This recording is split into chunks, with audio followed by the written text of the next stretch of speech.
أعوذ بالله من الشيطان الرجيم.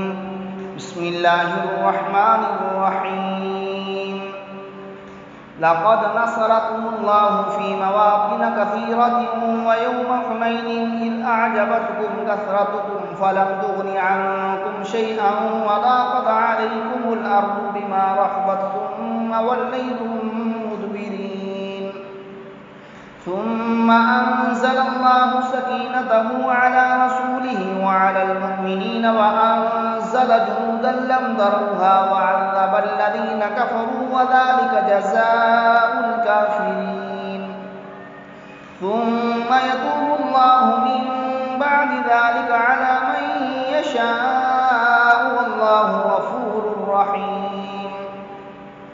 يا أيها الذين آمنوا إنما المشركون نجس فلا يقربوا المسجد الحرام بعد عامهم هذا وإن خفتم عيلة فسوف يغنيكم الله من فضله إن شاء إن الله عليم حكيم. قاتلوا الذين لا يؤمنون بالله ولا باليوم الآخر ولا يحرمون ما حرم الله ورسوله ولا يدينون دين الحق من الذين أوتوا الكتاب حتى يعطوا الجزية عن يد وهم صاغرون. وقالت اليهود عزير ابن الله وقالت النصارى المسيح ابن الله ذلك قولهم بأفواههم يضاهئون قول الذين كفروا من قبل قاتلهم الله أنى يؤفكون. اتخذوا أحبارهم ورهبانهم أربابا من دون الله والمسيح ابن مريم وما أمروا إلا ليعبدوا إلها واحدا لا إله إلا هو سبحانه عما يشركون. يريدون أن يطفئوا نور الله بأفواههم ويأبى الله إلا أن يتم نوره ولو كره الكافرون. هو الذي أرسل رسوله بالهدى ودين الحق ليظهره على الدين كله ولو كره المشركون. يا أيها الذين آمنوا إن كثيرا من الأحبار والرهبان ليأكلون أموال الناس بالباطل ويصدون عن سبيل الله والذين يكنزون الذهب والفضة ولا ينفقونها في سبيل الله فبشرهم بعذاب أليم.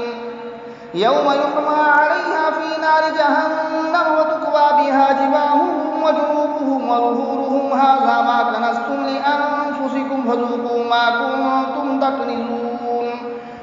إن عدة الشهور عند الله 12 شهرا في كتاب الله يوم خلق السماوات والأرض منها 4 حرم ذلك الدين القيم فلا تظلموا فيهن أنفسكم وقاتلوا المشركين كافة كما يقاتلونكم كافة واعلموا أن الله مع المتقين. إنما النسيء زيادة في الكفر يضل به الذين كفروا يحلونه عاما ويحرمونه عاما ليواطئوا عدة ما حرم الله فيحلوا ما حرم الله زين لهم سوء أعمالهم والله لا يهدي القوم الكافرين.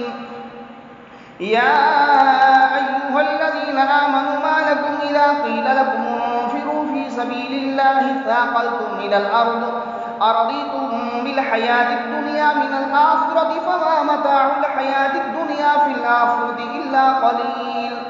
إلا تنفروا يعذبكم عذابا أليما ويستبدل قوما غيركم ولا تضروه شيئا والله على كل شيء قدير. إلا تنصروه فقد نصره الله إذ أخرجه الذين كفروا ثاني اثنين إذ هما في الغار إذ يقول لصاحبه لا تحزن إن الله معنا فأنزل الله سكينته عليه وأيده بجنود لم تروها وجعل كلمة الذين كفروا السفلى وكلمة الله هي العليا والله عزيز حكيم.